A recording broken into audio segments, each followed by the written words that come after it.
These folks got to hear this shit, Saucy. I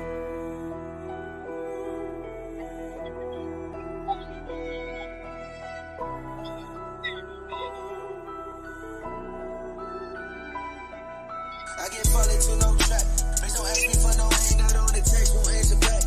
I work hard to be on top, dodging the fall like my ex. I wake up in different places, different cars, get different sex. Really don't play about this shit no more. Fuck what they doing, we ain't losing. I just changed the closet, up the trip got super stupid. Business booming, I just laugh when they think I make this on music. Hated on me the whole time, congratulate me like they knew it. Boys around me had the way out, had to get it on my own. Niggas ain't give me shit, no food up in my plate, not even a bone.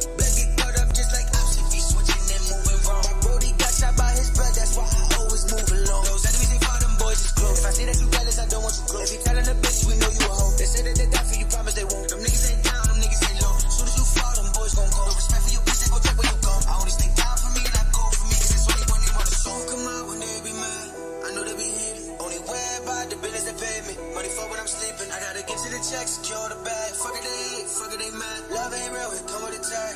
I can't fall, they flat no track. Bitch don't ask me for no hangout on the text, won't answer back. Yo, what's going on, y'all? This is Marcus Rosa, aka Mazuma TV, man. Back at y'all with some more boxing talk, man. I hope everybody's having a blessed, beautiful, positive night. You know what I'm saying, man? We definitely gonna get some boxing talk on the way, man. But before I get into that, man, shout out to the boy Shay in the building.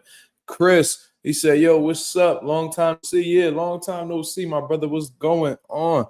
Boxing film, you know what I'm saying? What's going on? That's my guy right there. Old School 868 says salute Mazuma. Shout out to Old School 868, man. Constantly supporting the channel, always leaving his thoughts and respected opinions below. You know what I mean? Shout out to the boy Old School. Yeah, we definitely in the building, man. Like I said, we got some things that we need to discuss. You know what I mean? Boxing has been pretty eventful lately. You see what I mean? Whether we talking about the David Benavidez situation with Canelo Alvarez fighting Jaime Munguia, him having that little dilemma with Oscar De La Hoya, Gervonta Davis set to make his return in June, man. So we definitely got the ball rolling, man. PBC definitely putting them pieces together, man. They definitely starting to figure out the puzzle. And you know, I also had heard some further news from regarding PBC and terms of what they're going to do with Amazon. So we definitely going to get into that. You know what I mean? Boxing Film says, shout out to you, Mazuma. Your lives saved the day. I appreciate that very much, man. Thank you, man. I appreciate that, man. You know, I try to stay as consistent as possible. I was going to go live last night, but completely just fell asleep and, you know, fucked it all up. You know what I'm saying? So shout out to the nation, shout out to the mob. We definitely in the building. You know what I'm saying? You know what I mean? Just trying to stay positive, man. I had one of them little package thieves, you know, come around and take one of my take my Wi-Fi box. You know what I'm saying? So we definitely gonna get that resolved. You know what I mean? It's some BS going on in the game. I don't even know if they're gonna be able to use that Wi-Fi box, man. I don't fucking know, bro. I don't know, but we like I said, we're gonna figure it out for sure. Old School 868 says, have to admit that tank card is fire. Only card I look forward to paying for. Yeah, man, like I said in the video that I had put out earlier, man, I was saying how, yo, like, I really don't mind paying for this fight at all. I'm definitely going to support it. You know what I mean? When we got David Benavidez and Gervonta Davis on the same card, you know, this might be the last time that we actually see this. You see what I mean? So I'm definitely going to be supporting that. We got two of some of the most exciting fighters in the sport of boxing fighting on one card. Oh yeah, we definitely supporting that. You know what I'm saying? So shout out to PBC for putting that together. And then in terms, disregarding both of them momentarily, we could get into the opening bout most likely on the card, which is going to be the rematch between Jose Rayo Venezuela versus Edwin De Los Santos, man. Like, if y'all seen that first fight, you already know that this is an action-packed rumble right there. You know what I mean? They definitely had their back and forth. They both hurt each other. You feel what I mean? They both hurt each other. They exchanged knockdowns, and you know, Edwin De Los Santos was able to come up on top that night. But it seems like it has like really got Rayo Venezuela in his bag, man. Especially after having that controversial loss against Chris Colbert. You know what I mean? He came back and he put Chris Colbert on a highlight reel. You know what I'm saying? So he's looking to do the same against Edwin De Los Santos. Like I said in my prior video, man, he on his Lennox Lewis shit. You know what I mean? Everybody that came and beat him, he coming back. He trying to get that shit back in blood, man. So shout out to Raul Venezuela for taking on this rematch because he could have easily avoided it, you know, and chose a different style to go up against. But he's going the hard route, man. He's trying to prove that, you know, that first win against Edwin De Los Santos was a fluke. So we'll have to see how that shit all goes down, how it all unfolds, man. Shout out to my boy Chris Aguilar with the $5 Cash App, man. He said, super chat's coming back real soon. Give me a little minute. Appreciate it very much, Chris, man. You one of my biggest supporters, man. It is very much appreciated. You see what I mean? But we got 16 people in the building, man. If we could hit the like button as soon as we come in so we get the visibility on and popping, man, it would be very much appreciated. Shout out to my boy Tito Stacks and Mazuma Mob. Yeah, we definitely in the building. Miles Jordan says, boycott Canelo fight. Sounds like a pretty good idea at this point in time, man. You know, only way we're going to seem to get Canelo Alvarez attention is if we affect his numbers or his pockets. You see what I mean? Because it don't look like that David Benavidez fight is going to happen anytime soon. You see what I mean? For sure. Shout out to my boy J Cash in the building. My boy J Cash back in the mix. He said, hit the like on the way in. That's a fact, my brother. Thank you very much. Mazuma TV Clips. What's going on, man? He says, I'm back this weekend just updating a few things, bro. I apologize. Ain't no need to apologize, my brother. You doing that out of the kindness of your heart. You know what I mean? So whatever you're able to produce, I'm very appreciative for it. So thank you very much, man. But let's get into these conversations, man, because, you know, there's some things that I definitely got to dissect and show you guys, man. You know what I mean? Because I actually took the time to actually watch the Canelo Alvarez media what's that called? Like a media scrum or whatever the hell you want to call it. You know, I actually checked out the thing. You know what I mean? I just wanted to pick apart some of the things that Canelo Alvarez was saying. You know what I mean? Because in all honesty, man, he just coming off like extremely hypocritical. You know what I mean? And it's very apparent that, you know, he really looks at David Benavidez as a fight that, you know, is extremely high risk. You know, something that he doesn't want to deal with at this point in time. Like you can see whenever they ask him about David Benavidez, is he react as if you just smacked the dog shit out of him or something. Like, yeah, man. So I don't know what's necessarily going on with Canelo Alvarez and his thoughts towards David Benavidez or whatever, but it's clear that it bothers him whenever they bring him up. It's almost like he wants to tell the media, yo, before we start, man, just don't ask me nothing about David Benavidez. You know what I mean? But you know, the media are gonna ask whatever they want at the end of the day. You feel me? So let me see if I can pull up like the actual video of Canelo Alvarez speaking on the David Benavidez situation. Let me see if I'm able to pull that up real quick. Let's see. Cause let me see. Let's pull it up.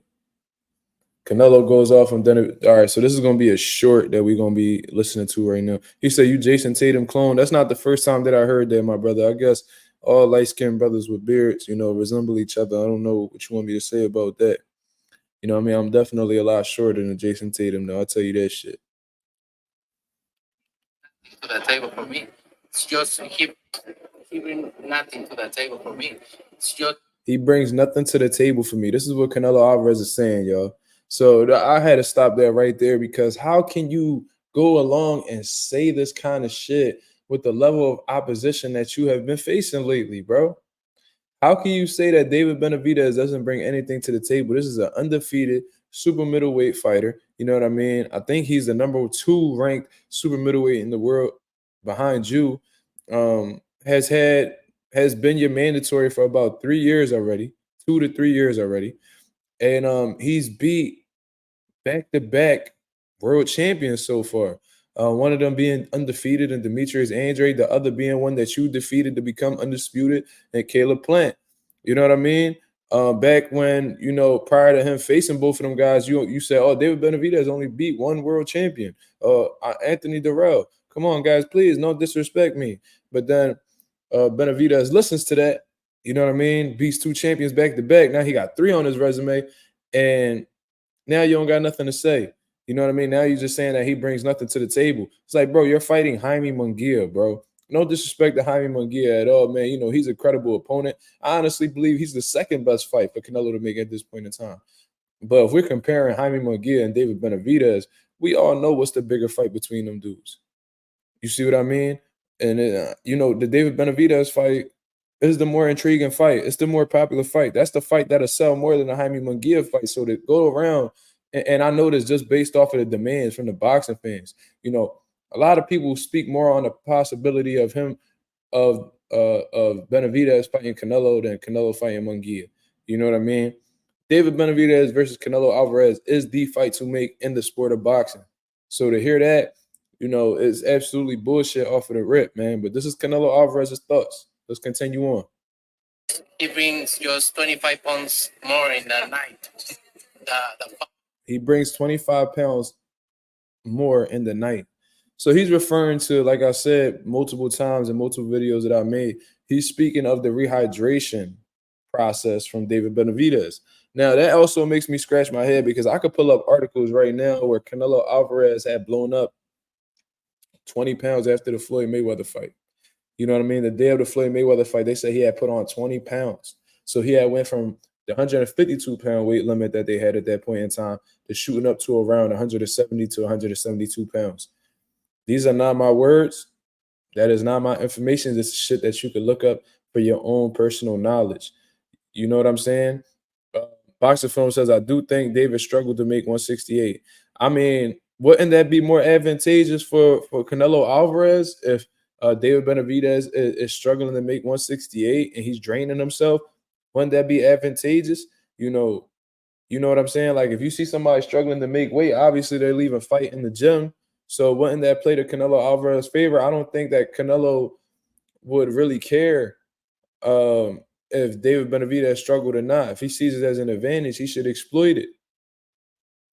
You know what I mean? So maybe it is true. Maybe he does have a hard time getting down to 68. You know, he got nutritionists, he got strength and conditioning coaches and stuff like that that specialize in cutting weight and stuff like that. So he shouldn't have that much of an issue.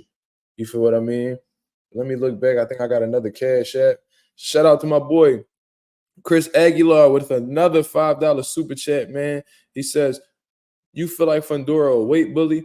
This is how I look at it, man, because I think a lot of people look at Sebastian Fundora's height and based off of him being 6'6", 6'7", however tall he is, that they consider him a weight bully. Now, from what I've heard personally about Sebastian Fundora, I heard he does not walk around that heavy. You know what I mean? He doesn't. He actually fights pretty close to his fight weight, from what I understand. You know what I mean? When you look at Sebastian Fundora, you know he's a very skinny dude. You see what I mean? He's extremely tall, but you can tell he doesn't put on that much pounds. So you know this is called weight classes, not height classes. At the end of the day, so if you're 5'6", or you're 6'6", you know if you're making the 154-pound weight class, or you're walking around the 154-pound weight class, I wouldn't necessarily consider you a bully. You know what I mean? Now, is he a special case at the 154-pound weight class? Absolutely, because I don't recall ever seeing anybody that tall in that weight division. You know what I mean? He's the size of like an NBA shooting guard. You know, he about Kobe Bryant's height. RIP to Kobe Bryant. He's about that tall, Michael Jordan's height and shit like that. So very tall individual. But from what I've heard, he doesn't walk around too heavy, and he actually walks around pretty close to fight weight. So for that reason, I'm not going to call him a weight bully. Now, Sebastian Fundora was 6'6" and walked around at 190 pounds.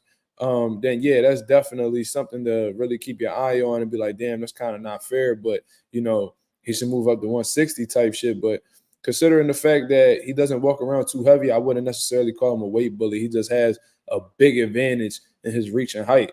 Because from what I understand, he's around 6'6" and has an 80-inch reach. You know what I'm saying? Which that comes out to like 6'8" reach. That's absolutely insane. But, you know, like I said, it's not called height class. It's called weight classes. So to answer your question, Chris, I don't consider him a weight bully. You know what I mean? So that might be an unpopular opinion, but that's just what I'm rocking with. You see what I mean?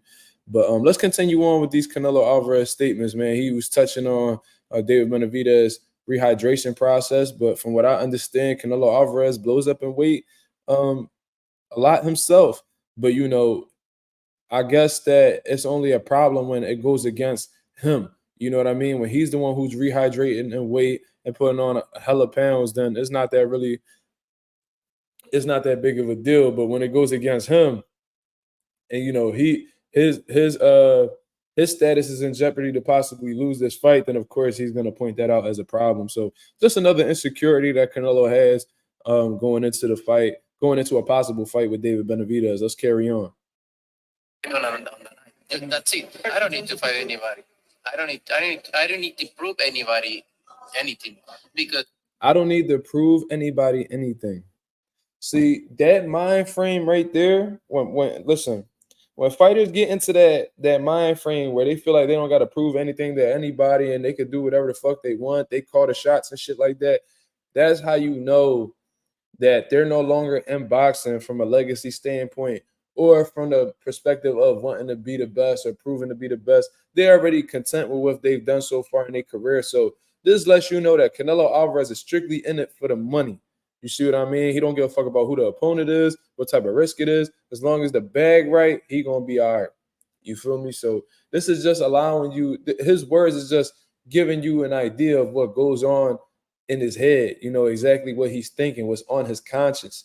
You know what I mean? So he's letting you know, like, he don't have to fight nobody. He feels like he don't have to prove anything. Despite having every fucking belt at the super middleweight division, he feels the need to not really prove that he's the best. Although he has every single fucking belt in the division, you know, and pretty much when you have a world title, you have to prove that you're the best by fulfilling your mandatories and, you know, fighting other guys that, you know, who are the number one contenders, or you know, he don't give a fuck about none of that. He gonna hold these belts, you know, as long as he cutting these sanctioning bodies a check, they're gonna let him rock. You know what I'm saying? And my whole thing is, bro, if you genuinely feel like that, like I've been saying in multiple videos, why don't you just give up the belts? You know what I mean? Terrence Crawford's starting to have a similar mind frame in terms of him feeling like he doesn't have to prove anything to anyone, and you know he feels like certain fighters don't bring anything to the table. Okay, if you have that mind frame, that's all right, man. You're entitled to move however the fuck you want to move as a grown-ass man. However, you are holding up the division simultaneously by holding these titles that you making it seem like you're above at this point. Because if you're saying that you don't have to fight anybody, or you don't have to prove anything to anyone, then that's letting you know that you don't really care to defend your titles or go up against the guys who are worthy of fighting for your title. So if that's the case, why don't you just let them go? Let them go, man, and just continue to do whatever you want. You bigger than a belt, right? Canelo Alvarez is bigger than a belt, man. People still gonna watch him whether he have a belt or not. Just give the titles up. You know what I mean? But the problem is these dudes want to be known as the best fighter in their divisions, but you know, go along and move around in their career as if they don't have to fight the other best fighters in their division. They just want to be proclaimed as the best, you know, without showing and proving. Just because they feel like they've proven a lot in the past, they feel like they don't have to prove anything anymore. But boxing is the sport of constantly showing and proving, man. You know, it never ends until you hang the gloves up. You have to constantly reassure the fans that you're the best. There's always going to be a boogeyman that pop up out of nowhere that you're going to have to show that you're capable of beating. You know what I'm saying? Boxing is what have you done for me lately type sport. But the mentality that these fighters are adopting nowadays, they feel like they don't got to show you shit. You know what I'm saying? And it's just like a diva, like an entitled diva type mind frame, bro. I don't know how else to really put it. You know, you just sound, to me, you sound like a little fucking girl when you come out and be like, oh, I don't got to prove nothing to nobody. You don't got to believe me. You ain't got to, I don't got to prove nothing. I did everything already. But you still carrying the belts, and with carrying those belts comes responsibility. And part of that responsibility is fighting the other guys that the fans want to see you fight, other best guys in your weight class. You feel me? But let's go on with the rest of these words. I remember when this happened with Golovkin. Bro, that Golovkin shit happened how long ago? How long ago was the first Triple G fight with Canelo Alvarez, man? Let's look into that. Let's look into that real quick, man. I swear I was in high school when that happened. And I've been out of high school for like 8 years already. So let's see. The first fight happened in 2017, so I was a year out of high school. So this motherfucker is talking about something that he had proved 7 years ago. He's talking about a fight from 7 years ago. He's bringing up an example from 7 years ago, bro. If your corny ass don't stop living in the past, bro, fuck 2017. You know what I mean? And to keep it a buck, the WBC had a turn against you for you to consider fighting Triple G. You know what I mean? Because they had stripped you of the belt. You know what I'm saying? They had gave the belt to Triple G as far as I'm concerned. You know what I mean? You felt the way about the WBC. You was beefing with them for a little bit. You know what I mean? But, you know, HBO and the media had to constantly press you to fight Triple G. You know what I mean? Because you beat Miguel Cotto for his WBC middleweight title. Then you wanted to act like you wasn't a fucking middleweight. You know what I'm saying? You was trying to defend that WBC middleweight title at a fucking catch weight of 155 pounds. Don't act like we forgot, nigga. You see what I mean? And Triple G had everybody shook in that division. You know, Cotto ain't want no smoke with Triple G and shit like that. Sergio Martinez ain't want no smoke with Triple G. Billy Joe Saunders ran from Triple G for years, you know, because of what he was doing to people. You know, Canelo Alvarez is one of them. He was real hesitant. He didn't want to fight him. You know what I'm saying? But, you know, I guess it struck his pride. I guess it hurt his pride when the WBC had did that. So ever since then, he felt like he needed to get up and face that man. You feel what I mean? So that's the situation that he's referring to, because the pressure that he's feeling with Benavidez is the same pressure that he felt in the build-up to the first fight with Triple G. However, bro, that's 7 years ago, man. That's 7 years ago. It's time for you to show and prove again. You feel me? It's really that simple. Because since them Triple G fights, I mean, you've been in some solid fights. You know, you've even lost a fight since then. However, you haven't fought that ultimate name that people are genuinely concerned about you losing against, or you may possibly get beat. You know what I mean? And that's David Benavidez. You see what I mean? It's definitely David Benavidez. You know, so it's time for you to show and prove, man. That Triple G fight was at middleweight. That first Triple G fight was at middleweight. You see what I mean? You at super middleweight now. So it's a different time.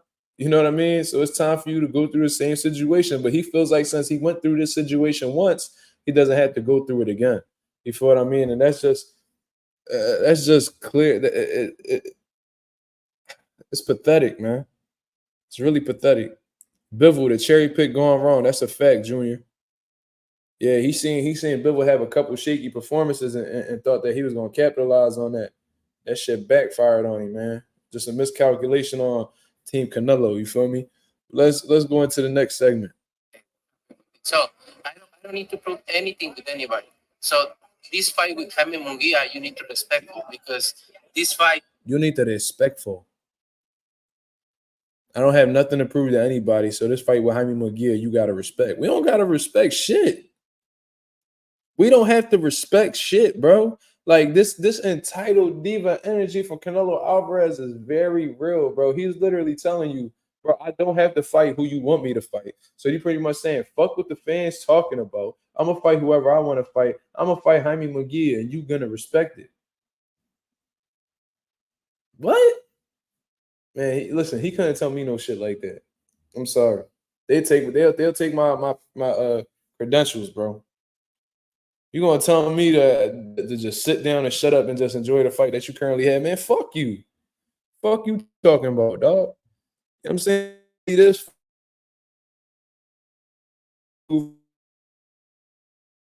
I'm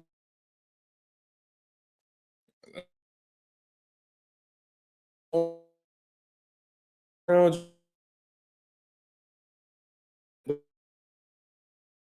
at all.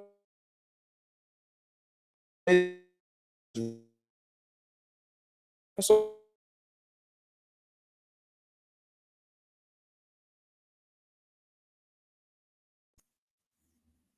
my fault. That shit just faded off.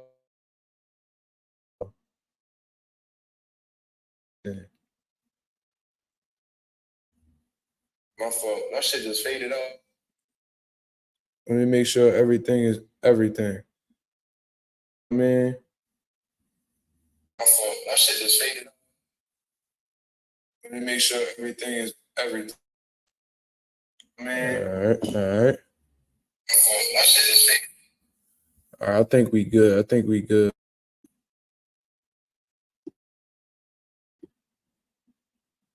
Hold up.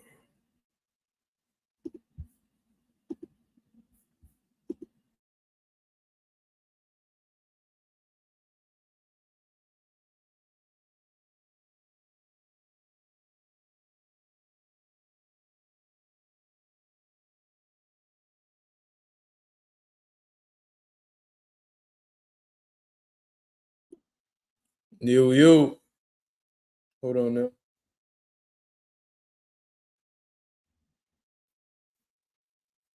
You. All right, we straight. But anyway, man, my apologies for that, man. But yeah, man, just real diva entitled energy, man. You see what I mean? This man just feels like he's entitled to your money. He don't gotta do shit anymore. He's gonna fight whoever he want, and you still gotta give him your money. Imagine that shit. And you know, these fans be like, oh yeah, I'ma definitely respect this fight on Jaime Munguia, man. Yeah, Canelo does whatever he wants, man. I don't care. You know, I want this one. I want this fight right here, but he doesn't want to give me that. But that's okay. You know, we different type of people, man. We different type of people. Ain't no fucking way I'ma ever, you know, cater to a business if they not giving me what I want. You know what I mean? That's like you pulling up the Wendy's and be like, yo, let me get that son of a Baconator, man. Let me get the Baconator meal or whatever. And they be like, man, listen, man, we've been giving you the Baconator for so long, man. We don't feel like we need to give you that shit no more. So here the chicken sandwich. There's motherfuckers who might be there and be like, all right, man, you know, the chicken sandwich is good too. Yeah, I'll take it. Me, on the other hand, I'm like, no, that's not what the fuck I asked for, motherfucker. Fuck is you talking about, man?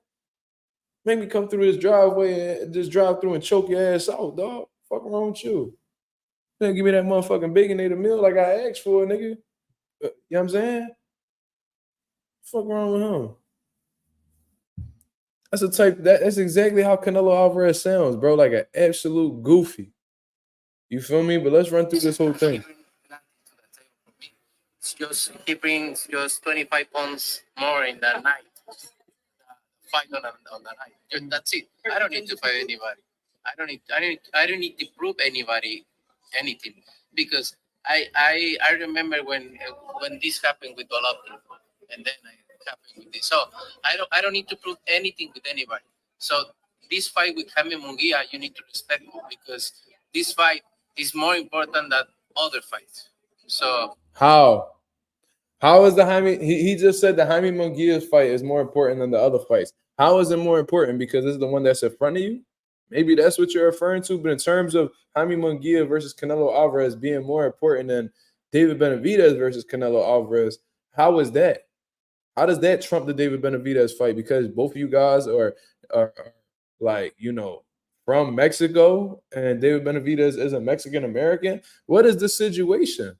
Because if we really break it down, man, Jaime Munguia is not more proven than David Benavidez, man. Who has the better resume, man? I already had brought it up. The last two opponents that Jaime Munguia has fought, mind you, this man is 43-0 and has fought little to nobody, man.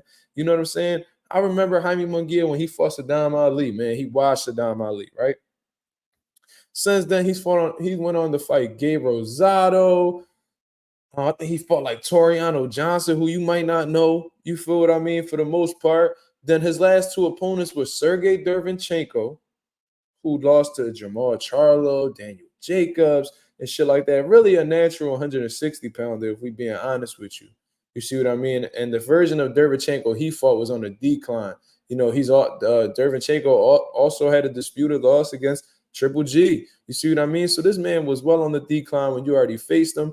And then we go into the John Ryder fight, who pretty much had 1 foot outside of boxing after the Canelo Alvarez fight. I could have sworn John Ryder was a middleweight, and I could have sworn that man was retired after the Canelo Alvarez fight. You know what I mean? They threw a couple dollars his way, enticed him to come back in the game. But once a fighter is, contemplating retirement. That's a fighter that's no longer in a hungry mind frame. That's no longer the lion that they used to be. You feel what I mean? Once you start contemplating retirement, that means mentally you're already checked out of the sport. You feel me? So that's Jaime Munguia's resume as of lately. You know what I mean? Neither one of them guys that Jaime Munguia has faced recently is on the level of a Caleb Plant. Neither one of them guys that he has fought is on the level of a Demetrius Andre. I guarantee you Demetrius Andre beat the dog shit out of Sergey Derevyanchenko and John Ryder. Back to back. And that's a fact. You feel what I mean? People shitting on Boo Boo or whatever because David Benavidez watched him. But at the end of the day, Demetrius Andre was one of the most avoided motherfuckers from 154 all the way to 168. 2-division world champion that couldn't build up a resume because nobody wanted to look that man way. And that's a fact. So I want to know, and Canelo, I wish somebody would have asked him, how is the Jaime Munguia fight more important than the David Benavidez fight? How? I need relevant answers. I wish I had some Canelo fanboys on here or just some Canelo supporters in general to really come on here, slide on the channel, and really provide their perspective. Because at this point in time, this shit is not making sense, man. Mind you, I'm thinking from an objective point of view, man. I'm not sitting here trying to hate. I'm not sitting here trying to take sides, bro. I'm genuinely trying to get an understanding of where Canelo Alvarez is coming from. And I'm sorry, y'all. This nigga's not making no fucking sense. You see what I mean? But we got 19 people in the building, man. Hit the like button, man, so we get the visibility up and popping, man. It is very much appreciated. You see what I mean? Junior Spock says, Canelo angers me as a boxing fan. You're not the only one, my brother. Your feelings is valid. Your feelings are extremely valid, bro. Trust me. I feel exactly how you feel. You know what I'm saying? I feel exactly how you feel. Make it make sense. Jibo says, shit, I'm trying to make it make sense, but it ain't. You feel me? Pagai Petit says, facts. Yeah, appreciate that, my brother. Junior says, Andre, Broner, Thurman, too little, too late. Yeah. Hopefully, Roach teaches Munguia good. I mean, the only real thing that Munguia needs to seriously work on is his defense, man, because it's terrible, bro. His defense, and that's exactly why Canelo Alvarez took the fight. Let's keep it a buck, man. They looked up, they move real calculated. Like I said, they trying to take the less amount of risk possible for the biggest bag. So they studied Benavidez, they studied Edgar Berlanga, they studied Jaime Munguia, and they chose Jaime Munguia. Why? Because although he may not be as popular as David Benavidez, he's popular enough to get a big bag off of. You feel what I mean? He's a bigger name than Edgar Berlanga. And he has a really big flaw that he could be able to capitalize off of. Edgar Berlanga, he's flawed defensively as well, but I don't think Canelo Alvarez would get a big bag for Edgar Berlanga because he outside of New York, he's relatively unknown, to keep it a buck with you. You see what I mean? Amongst like hardcore boxing fans, we know him and shit like that. But outside of New York, Canelo Alvarez likes to fight on the West Coast for the most part. I don't know if Puerto Rico will go out to support Edgar Berlanga on the West Coast. I don't know if people from New York will go over to the West Coast to support Edgar Berlanga. You know what I mean? He's from New York at the end of the day. And for what I understand, the country of Puerto Rico don't back Edgar Berlanga fully like that. So, maybe Canelo Alvarez was looking at it from a financial standpoint, like he might not bring enough to like really for me to really get the bag that I want. Jaime Munguia, on the other hand, 43-0, Mexican. You know what I mean? He got the country backing him just like how they back Canelo. Mexico versus Mexico. It makes sense financially. Like I said, this is the second best fight to make. You feel me? But Jaime Munguia is far more flawed than David Benavidez. Canelo Alvarez understands that, and he's looking to, use that to his advantage May 4th. That's just what it is, bro. You know what I'm saying? Boxing Film says it's for Mexico. I mean, David Benavidez versus Canelo will be for Mexico too. A lot of Mexicans fuck with David Benavidez, bro. I'm telling you. Ever since they was calling him Bandera Roja, bro, they've been rocking with David Benavidez. I'm telling you. David Benavidez got it. He got a Mexican fan base with him, bro. Seen that man walk in the stadiums and go crazy. I've seen him like step into the ring and they waving their Mexican flags, going all ape shit. You know what I'm saying? He got a Mexican fan base behind him. Trust me. They rock with him. Mark, if Canelo fights David this September, does David get starstruck? Will he keep the same energy in the press conference? I mean, I feel like I think David Benavidez's mentality is totally different because I think he's one of very few fighters that don't really respect him. You feel what I mean? And I've seen other fighters not get starstruck with Canelo. They just didn't have what it took stylistically to defeat Canelo Alvarez, most notably Caleb Plant. You know, Caleb Plant disrespected Canelo right to his face, attempted to slap him and had made contact off of that slap, if we being honest. Called him all types of drug cheats on the stage, called his trainer a fat bitch, and called disrespected Eddie Reynoso too. You know what I'm saying? So it's possible to not get starstruck with Canelo. You know what I mean? If you're truly confident in yourself and your abilities and stuff like that, there's no need to be starstruck over another individual that specializes in the same sport as you. Like if you a hip hop artist, right? Let's say you Drake, right?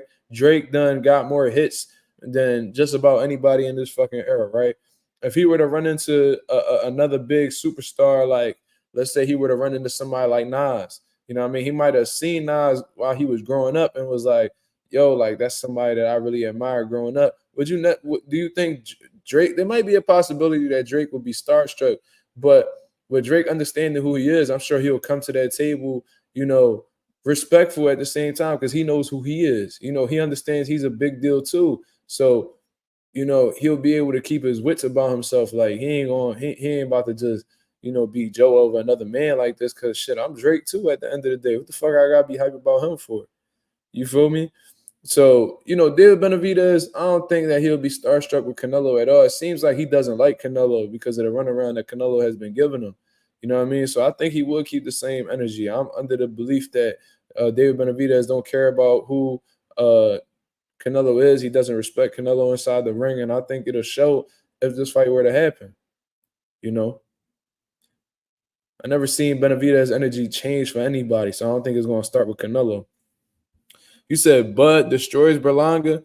We know Bud. Bud don't only go up to 68 for Canelo. He not fighting nobody else, man. He just trying to get that cash out. You know what I mean? That's essentially it. Damn, he said Bud beats Benavidez for real, though. You got a lot of belief in that boy Bud, man. Seems like whoever is making – and it all started with Floyd Mayweather, like, oh, Bud or Benavidez. Bro, Floyd's such a fucking hater, man. He want to see Bud fail so bad, you know what I mean, to keep his reputation intact or so nobody else will compare themselves to him. You know what I mean? Floyd's just a hater like that. That's a bad style matchup. And for real, don't nobody want to see that shit, man. Don't nobody want to see that. That's a real bad matchup for Bud, if we being honest. EMS says Canelo has angered his fan base. I mean, yeah. That's very. I'm not surprised by that at all. If I were a fan of Canelo Alvarez, I'd be pissed too, because I'm trying to back you, I'm trying to support you, but I want to see this big fight happen. You know what I mean? I want to see if I'm a Canelo fan, I want to see the Benavidez fan base shut the fuck up. So I'm gonna be like, yo, man, what's up? But then you giving us every reason to feel like you have like some type of concern for him. So yeah, if I'm a Canelo Alvarez fan, I'd be pissed off too. Mark, speaking of Caleb Plant, he did an interview with Fight Hype saying he's open for the Jamal fight. Who you got? Also, if Maul wins, does he shake hands with Plant like he didn't with J-Rock? I feel like I'm going to answer that last question first. I don't see Jamal Charlo shaking his hand at all, specifically because of the situation that had unfolded, behind the scenes. You know what I mean? That was unfortunately caught on camera. You know what I mean? I say unfortunately because that's an embarrassing situation. You know what I mean? With him getting slapped like that in front of all them people and him not retaliating at all. I'm very sure that they will not shake hands after the fight and that their problems are past boxing at this point. That's a real personal situation.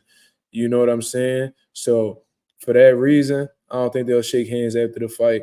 But in terms of him saying, Caleb Plant saying that he's open for a Jamal fight, I understand why.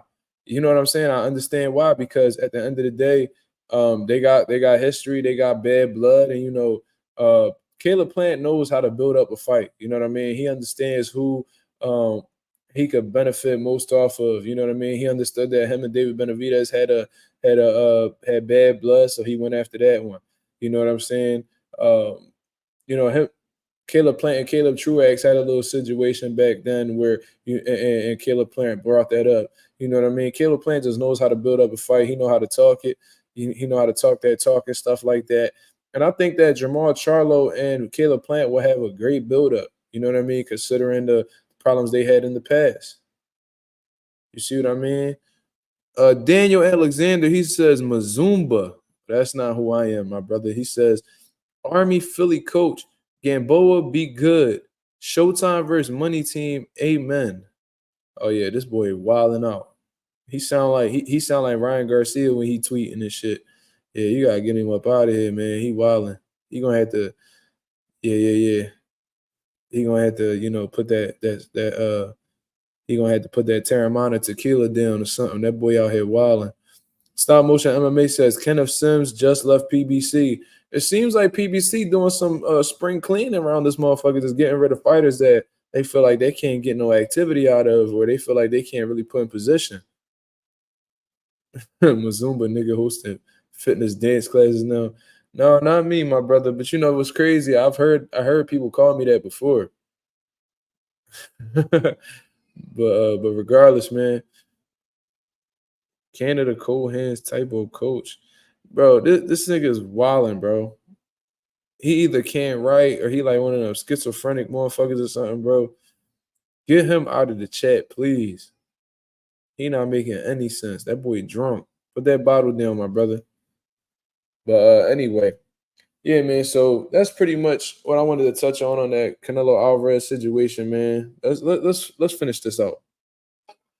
It is what it is. And you remember when you guys asking me for Golovkin and I fought with Golovkin and then still talking about Golovkin, Carlos bro. Smith, and then Billy Joe Saunders, and then Caleb Plant, and then bro, don't know niggas was not pushing for the Billy Joe Saunders fight like that, bro. Stop it, man. That was not a demanded fight like David Benavidez.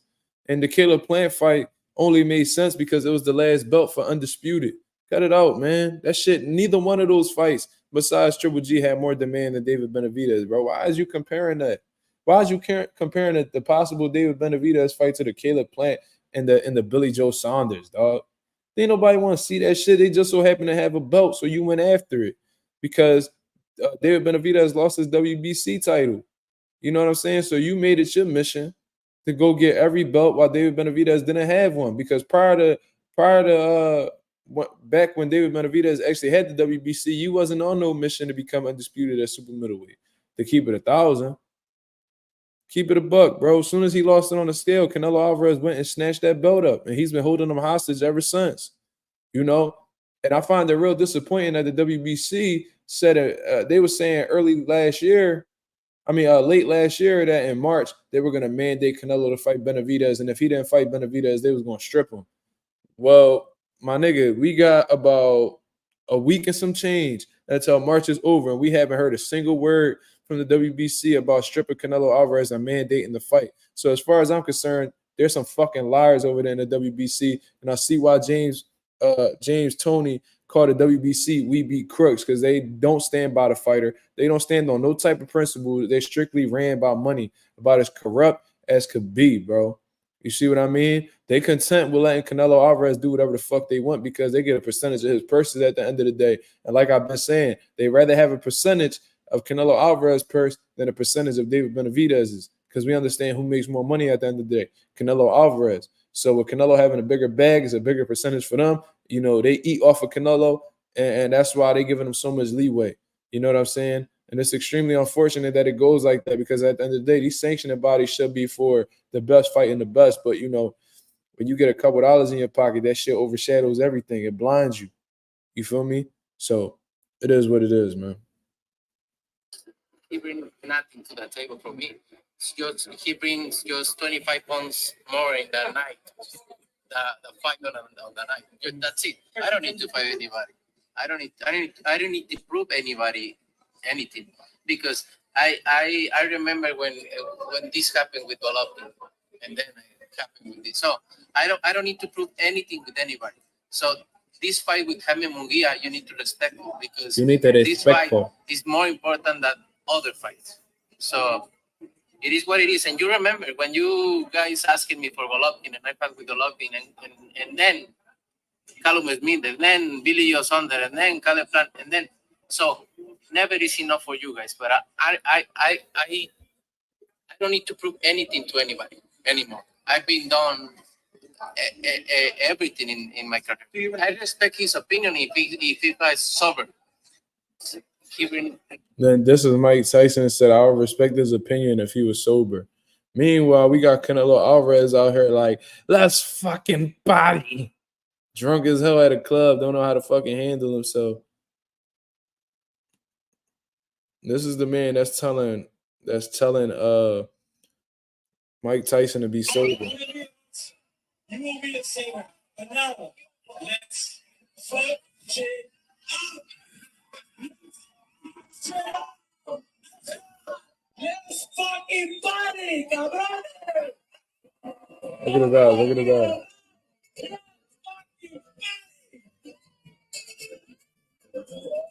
Drunk out his motherfucking mind. Telling niggas to they respect his opinion if he was sober. Motherfucker, stop acting like you was out here being sober out here, bro. You know what I'm saying? You got your own motherfucking liquor that you out here promoting. And you over here telling people and you over here promoting sobriety, man. Cut it the fuck out, man.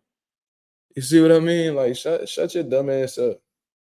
You was drunk at your daughter quinceañera cursing out the people that was performing at her party and shit like that, bro. You're a clown, bro. You know what I'm saying? Mike Tyson, he retired. He do whatever the hell he want. He about to fight Jake Paul for a little bag or whatever. You know what I mean? But he ain't out here active, bro. You an active fighter and you out here embarrassing yourself. Burnt the fuck out from the sport. So you over here playing golf, looking like Ed Sheeran and shit on the golf course, over here sipping on alcohol seltzer and shit like that, bro. Cut it the hell out, bro. Cut it the hell out. You know what I mean? But that's Canelo Alvarez for you, bro. A complete disappointment, man. And whoever is his fans, bro, praying for you, man. Hopefully you can get yourself up out of that delusion and support real fighters. Like Junior Spock said right here. But anyway, Usyk better be, man. Shout out to them 4 fighters right there, man, because they definitely putting it all on the line. And, you know, of course, all these guys fight for money. You know, they got to take care of their families at the end of the day. But what they seem to be doing, all 4 of these guys right here, is they prioritizing legacy. You know what I mean? They understanding that the legacy fights are the money fights, so they pursuing them. You know what I mean? Anyway, you know, he followed right behind Bud and becoming a 2-time undisputed world champion. Usyk, you know, he's about to fight Fury to get himself to attempt to get himself on that same level in terms of being 2-time undisputed. Usyk already accomplished it at cruiserweight, and Better Beef about to fight Dimitri Bivol for the one time. You know what I mean? For the undisputed crown at light heavyweight. So, man, shout out to them people that's out there, you know, fighting the best. You know what I mean? Taking the chance in order to become great. You know what I'm saying? That's what we stand for over here at Mazuma TV. We push for the progression of boxing. Simple and plain. You know what I mean? He said Usyk, the road warrior. That's a fact. Alexander Usyk, man, I got him rated high on my pound-for-pound list. Let me pull up my pound-for-pound list real quick and let y'all know exactly where Alexander Usyk is at. I think he's in the top 5. For real. I got Alexander Usyk number 4 on this current pound-for-pound list that I had put out. You know what I mean? I had made an old video about that. Usyk is number 4 on my pound-for-pound list as of right now. You feel me? So that's what it is. Boxing Film says, I think David stays at 175 when he fights in June. Yeah, I was listening to Jose Benavidez Sr. speak on that. He was saying how David Benavidez is going to go up to 75 to fight Vosdick, and then after that, he'll go back down to 68. I don't really see that happening, in all honesty, man. I honestly feel like Canelo Alvarez is going to get away with this PBC deal without fighting David Benavidez.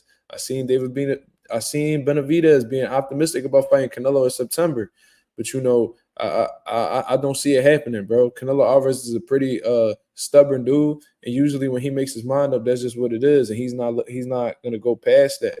It takes a lot to really change his mind. You know what I mean? Most recently, he changed his mind about fighting Mexicans, but let's keep it a buck, man. He changed his mind because he seen the bag and he seen the opportunity to beat Jaime Munguia because of the mistakes that he makes. That's the only reason why he had went against that statement. You feel me? So that's essentially what it is. Benavidez, once he feels how good he feels at 175, it's very doubtful that he's going to go back down to 68. I'm going to keep it a buck with you. Just like I said about Devin Haney. I said once Devin Haney feels how good he feels holding that extra 5 pounds at 140, it's a wrap. And that's exactly what happened. You said, man, I ain't going back down to 135, man. Fuck that. You know what I mean? And it's understandable because it's a tough weight cut.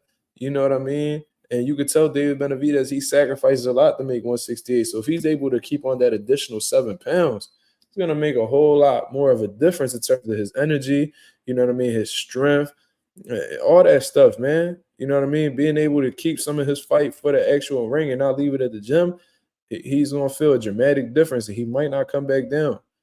You know what I mean? And that might give another reason for Canelo Alvarez to step away because, he only goes up to 75 when he feels like it's an opportunity that, it's a strong possibility that he may come out on top. You know what I mean? Like he fought Sergey Kovalev at 175 and took his belt because he understood that Sergey Kovalev was diminished. He was done. He took a lot of punishment from the Anthony Yarde fight, so he jumped in and took advantage of it. Dimitri Bivol, like I said, he took that fight because, and it was a miscalculation for the most part, but he's seen Dimitri Bivol struggle in the past couple contests, and he like, oh, he's struggling against them. Oh yeah, I could definitely beat him. Had a false sense of confidence and got in there and got cooked. You feel me? So, I don't see Benavidez or Canelo happening at 75. If it does happen, it's gonna be at 68, and that's just what it is. You feel what I mean? Because he's already bitching about David Benavidez putting on 25 pounds after weighing in at 168. You think he's going to fight him at 75 and then he could put on another 25 pounds and then fight Benavidez 200 pounds the night of the fight? I don't think so. He's let you know that's one of his insecurities when it comes to facing David Benavidez. There's no way he's going to fight him at light heavyweight.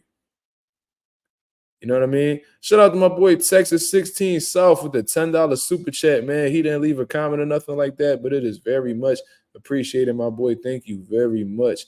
You see what I mean? I definitely got a few cash apps and a few super chats today. So, a few cash apps and a super chat today, man. So shout out to y'all for supporting the channel. It definitely goes a long way. You feel what I mean? Shout out to my boy Texas 16 South for showing the love, man. He says, anybody know what's the word on Boots versus Crawley purse bid? No, I don't. I mean, I get up my boy Jamal, and he could keep me up to date with what's going on. But as of right now, I do not know. Last time I spoke to Boots, he said that he might fight around May or June. You know what I mean? So be on the lookout for that. He told me that personally himself. So I don't know exactly what's going on with that purse bid, but, it seems like Cody Crawley would be the next one to face Gervonta Ennis regardless. So, and Boots is still battling some legal issues from what I understand. I didn't hear it get settled yet. So, that might have an effect on why there's no info out yet. He said, y'all support this young boy I'm driving. Yo, I appreciate it, man. Thank you very much, man. Texas 16 South is the man, bro. Shout out to my guy. Bivol is deceiving in how good he is. I mean, he definitely is because he's pretty simple. You know what I mean? He's pretty simple. He throws a lot of straight shots, but that's all he really needs. He got some good hand speed, has good stamina, high punch output. You know what I mean? And he's a pretty nice, a pretty nice size light heavyweight. You feel what I mean? So and he's pretty disciplined for the most part. I never really see Dimitri blow up in weight or anything like that. So he's going to have the advantage over a lot of guys, but he's definitely in for a tough test against Artur Beterbiev, an older Artur Beterbiev, but still an extremely hard puncher with great killer instinct, man. And he's always in amazing shape whenever he steps into the ring as well. So it's definitely going to be a nice battle.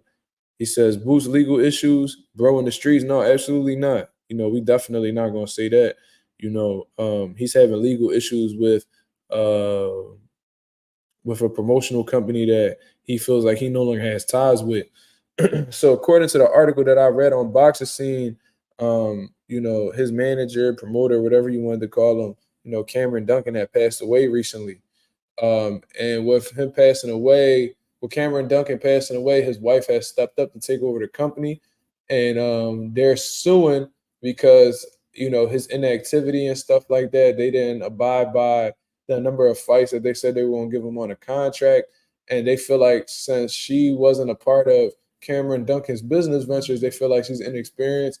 And because she doesn't have no experience with boxing, they no longer want to be a part of the promotional company. So I think that's what's going on right now. I don't know exactly what's the verdict or what updates have happened lately, but that's all I really know at this point in time.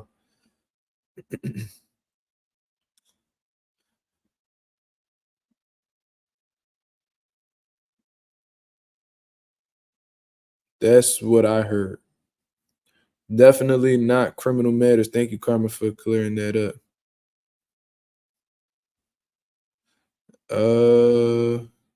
Yeah, that's another good observation, Junior. He said good range control and a hard jab. Yeah, definitely. Definitely. He's pretty simple, but what he's good at, he's very like the small things he's very good at, which makes his style extremely effective. You know what I mean? So he had a pretty good performance against London Arthur too, but he's been having trouble getting stoppages.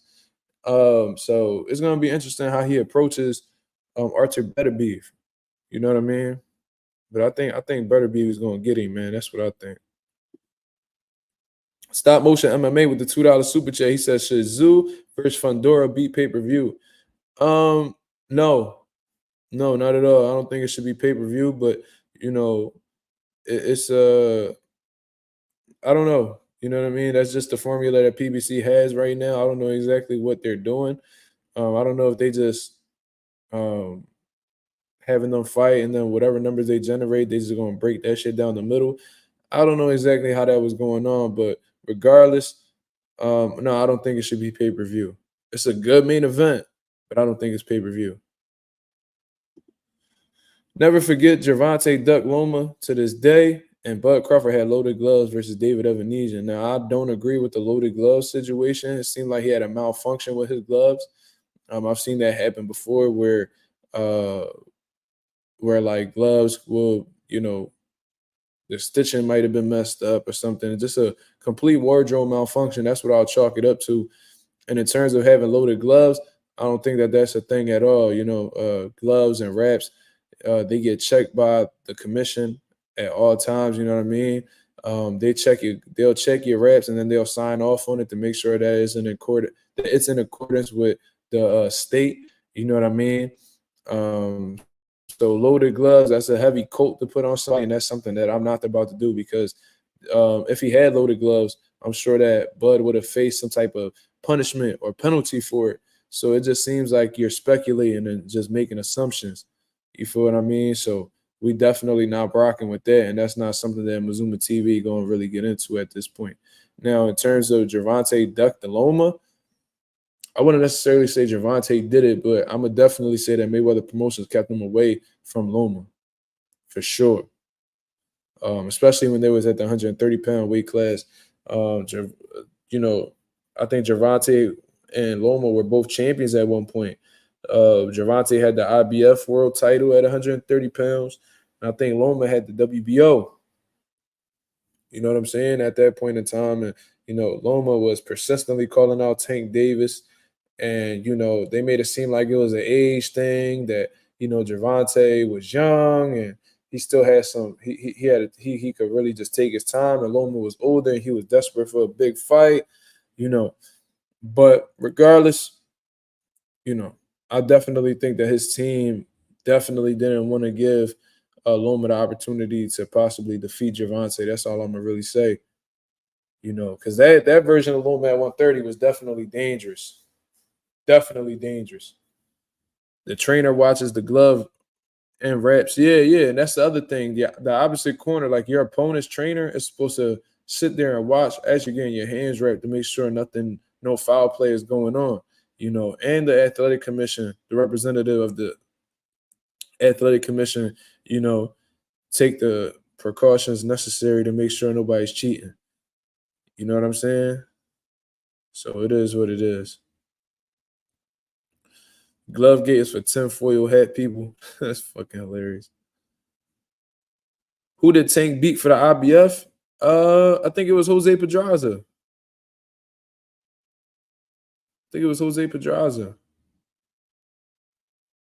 think he got his first world title off Pedraza. You know what I'm saying? Shout out to Orlando Finney in the building. Anonymous, what's going on? Sean Terrence, what up? What up? I ain't even peeped that y'all was on here. But regardless, man, that's definitely what I wanted to get into, man. Speaking about Gervonta Davis, let's talk about what he got going on, man. He definitely let the cat out the bag. Not completely, but he gave us an indication in terms of when he'll be back. And it seems like Gervonta Davis will be fighting in June. You know what I mean? It seems like he's fighting in June. And it's most likely going to be against Frank Martin, which I already got confirmation of it, in all honesty, behind the scenes, you know, but I haven't gotten a confirmation on which date. You know what I mean? I've seen people say June 20-something. I've seen June 15th or June 17th or something like that as well.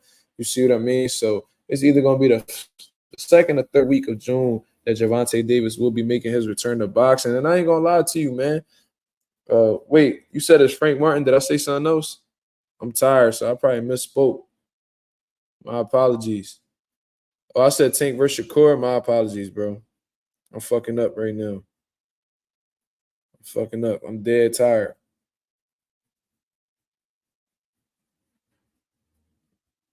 I'm dead tired. My apologies, yo. But anyway, Gervonta Davis versus Frank Martin. Seems like Gervonta is going to be making his return the second, third week of June. You feel what I mean? And I'm really looking forward to this, man, because, you know, contrary to popular belief on YouTube, I'm actually a fan of Gervonta Davis. Now, y'all could decide to believe that if y'all want to. If y'all don't want to, it is what it is. But I am a fan of Gervonta Davis, man. I'm excited to see him come back in the ring against Frank Martin. You know what I'm saying? Frank Martin he's a great talent, and I think that he's the most dangerous person that Gervonta has faced yet. You know what I mean? I think he's better than the guys that Gervonta has been facing lately. That's my personal opinion. I think that Frank Martin, bro, what is going on? That's what I said, right? I said Frank Martin. That's what I said.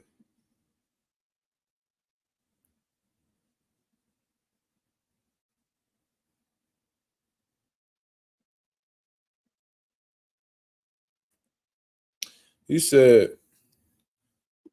Boxer Film says, are you the biggest Gervonta fan, though, Mazuma? Do you know any diehard Tank fans? I definitely know some diehard Tank fans. I know a few of them, especially in Philly. But biggest Gervonta fan, I'm not gonna say that. I'm not gonna say that. You know what I mean? But I do enjoy watching Gervonta Davis fight, and I do consider myself a fan. You know what I mean? It's just that I just don't like how he's moving at this point in time. I don't like how his handlers are handling him. You know, that's just me personally. You feel me? But I'm excited to see Gervonta back in the mix, man. I want to see how he takes on this style and Frank Martin. I think that Frank Martin is the best guy that Tank has faced so far. I think he's better than Leo Santa Cruz. I think he's better than Mario Barrios in terms of, you know, just being more well-rounded and just being more defensively responsible and shit like that. I think he's better than Hector Luis Garcia and, you know, Rolly Romero. I think he's better than all them guys. If we keeping it 1,000, you know what I mean? Now, everybody else's opinion could be different. They could look at Frank Martin. They could look at Frank Martin a different way in comparison to how I do. But, you know, I think it's going to be an intriguing matchup, man. Now, y'all asking what it'll sell? I have no idea. I don't think it's going to do Ryan Garcia numbers. I think we can all agree on that. On Ryan Garcia and Tank numbers, that's not going to happen.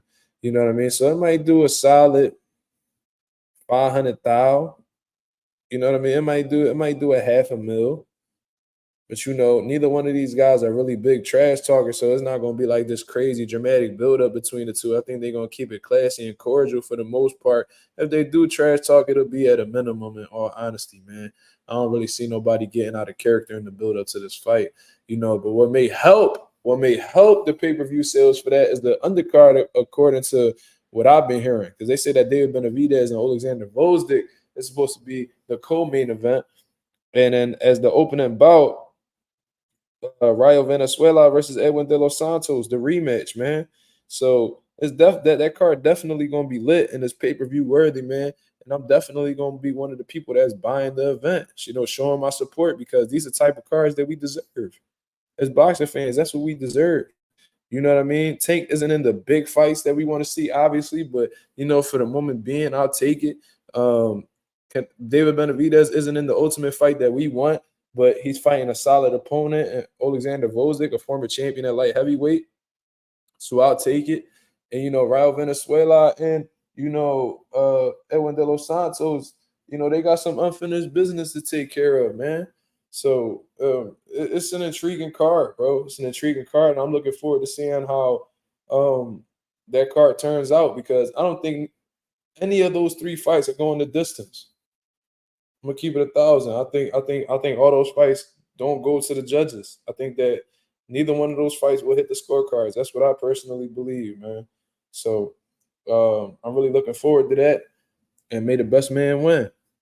Hit the like button as soon as you come in, y'all. Stop motion MMA says Blair Cobbs versus Adrien Broner. Yeah, I've been hearing about that, man. I seen Blair Cobbs. I don't know if he was just talking, or because it'd be hard to tell when he joking or not. He one of them type dudes. He said that him versus Adrien Broner going down May 31st or something like that. And I seen that Blair Cobbs had just recently signed with Don King. So it seems like Don King makes some moves out here, man. He started off with Adrien Broner, and somehow he's able to get Blair Cobbs. And, Don King don't play that, bro. He like to make the biggest fights possible that he has available on his roster and shit like that. So it seems like Don King about to make Adrien Broner and Blair Cobbs, rumble each other. You know what I mean? I'm assuming that's going to be a 140 to 147 pound contest, depending on whatever weight Adrien Broner may feel good at that point in time. Because, Adrien Broner got a history of like changing weight classes last minute, or changing the weight last minute when he struggles getting down those last pounds. So I'm looking forward to seeing how first of all, I want to see if this fight is actually true, because if it is, it's going to be one hell of a buildup. It's going to be one hell of a buildup, because Blair don't shut his fucking mouth. Adrien like to talk his shit. They're going to be going back and forth. That's going to be a hell of a buildup, man, a hell of a promo. And Don King going to be spicing right in the middle, too. He's going to be instigating like a motherfucker. So that's going to be hilarious. That's going to make for some great content. You know what I mean? And that's going to bring more eyes on the boxing world. I can see plenty of viral moments between the two happening. You see what I mean? So shout out to Don King, man. Seems like he making one last hurrah before it's all said and done. You know what I mean? Don King in his 90s right now. So shout out to the boy Don King for, trying to bounce back. You feel what I mean? Is Abe Junior Spock X, is AB the betting favorite? I don't know, man. I'm gonna keep it 1,000 though. I think Blair Cobb's gonna beat AB. I don't know how nobody else feel, but I think Blair Cobb's going to beat him. I think Blair Cobb's got a certain way about how he fights, where he's an extremely uncomfortable style to go up against, man. He's unorthodox. You know what I mean? He got some pop. He got some underrated punching power. Blair Cobbs does, and he's unpredictable, man. And I think that Adrien Broner, clearly being on the decline. You know what I mean? Being a victim to his vices and stuff like that. I just don't think he's the same no more. You feel what I mean? But like I said, that'll be a hell of a build-up. AB is really good at convincing people that he's back, and he's about to go back to the can man and stuff like that. When the reality is, AB will never be, the can man again. You know what I mean? I just think that he's a bit older now, and his body isn't responding the same. You know what I mean? Because of he wasn't taking care of it properly. You feel me? So Blair Cobbs at this point in time, man, I have him defeating Adrien Broner. I don't know how the odds are gonna look, but if Adrien Broner is the favorite, man, y'all need to put some bread on Blair Cobbs, man, because I don't think Adrien Broner, this version of Adrien Broner, I don't think could beat Blair Cobbs. Now we talking about the Adrien Broner that fought like Mikey Garcia, like around that time frame, Sean Porter and shit like that. All right, you know what I mean? Even the one that fought Adrien Broner, Manny Pacquiao, maybe that Broner could probably do something with Blair Cobbs. You know what I mean? Because Blair Cobbs is good, but he can be beat. Like Alexis Rocha, he showed that. You feel what I'm saying? But AB, man, he's just a completely shot fighter, bro. He's done. I'm sorry. You know what I mean? So That's just my personal opinion. Derrick James should take AB to his rehab camp. That's hilarious. Derrick James can't save everybody, man. Derrick James already stressing with Ryan. He ain't going nowhere. He said, okay, Mazuma TV clips. All right, this is going to be the last thing I'll do before I dip. He said, check Caleb Plant latest tweet. All right, but let's check it out. Let's check it out. Caleb Plant.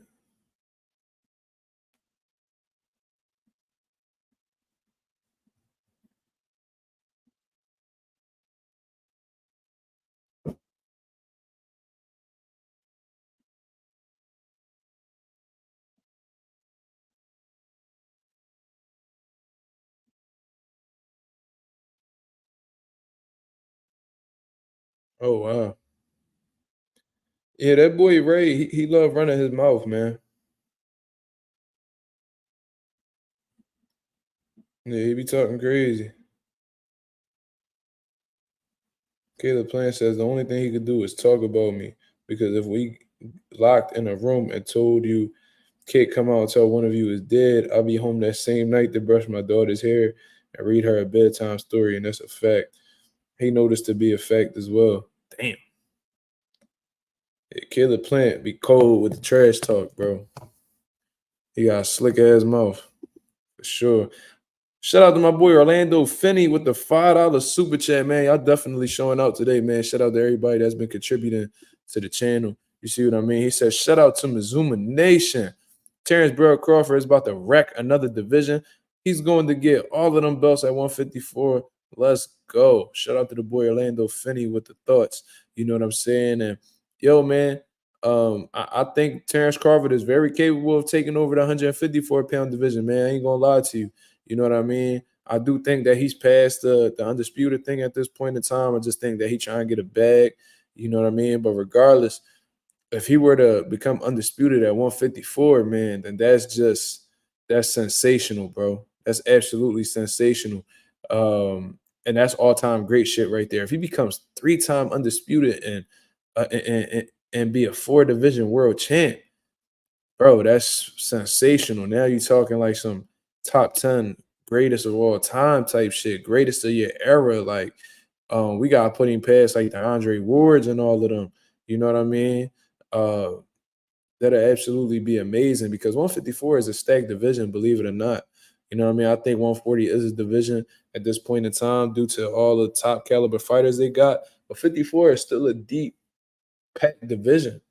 So Bud was to be able to, you know, beat the Tim Zoos, the Sebastian Fundoras, the Erickson Lubins, and all the guys that could possibly be world champions at the division, then you know, that's amazing. You know what I mean? This is a man who came from as low as 135 pounds in the pros, so that'll be extremely dope. So shout out to Orlando Finney for the super chat, man. You know what I'm saying? But I ain't gonna lie to y'all, man. I'm absolutely exhausted. You know what I mean? I wasn't even able to get any sleep this morning because my son had woke up early, so I was attending to him and shit like that. I've been up since 6 in the morning. You know what I mean? So it's about to be like, I've been up for like 18 hours. You see what I mean? So I'm gonna definitely get me some rest. Shout out to everybody that was in the chat today, man. Everybody who's been viewing the videos. If you get the likes up, you know what I'm saying? It'd be very much appreciated. You know what I mean? Let's keep the visibility up and going. You know what I mean? Shout out to everybody who sent super chats and, you know, just provided great conversation today in the chat, man. It is very much appreciated. This is Mazuma TV. Thank you very much for tuning in. I'm out of here, man. Peace.